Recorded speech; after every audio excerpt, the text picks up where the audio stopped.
You have to understand, Marian, that what has happened is that this referendum act is the first time that it's being tested, the amended one. And there was an expectation created by the government when they amended the act in April of 2008. You have to remember the basis on what this act was presented to the National Assembly.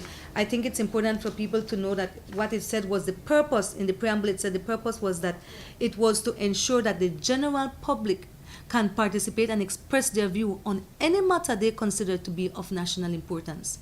So when you created this statutory right, you created a legitimate expectation in the Belizean populace that they have a right to have a say.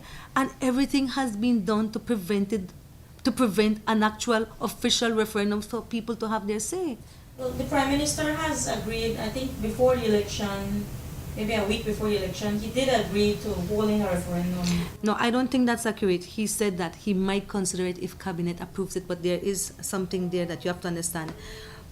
Previously, before he dissolved the National Assembly, I had written a letter to the Prime Minister saying that, look, under Section 2, subsection 2, paragraph A of the Referendum Act, you have the authority to go to the National Assembly and pass a resolution that there should be a referendum before election.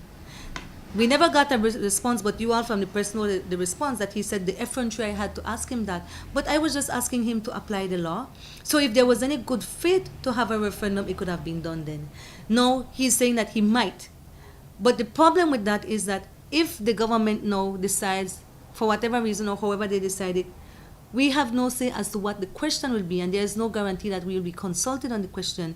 So if the Prime Minister decides to put a question that says, do you agree on offshore oil exploration and exploration in terrestrial parks, it's a split issue. How will people vote? You see, so the thing comes down to how you word the question. When we did the referendum, we were sure as to what we want the question to be, so as not to confuse people.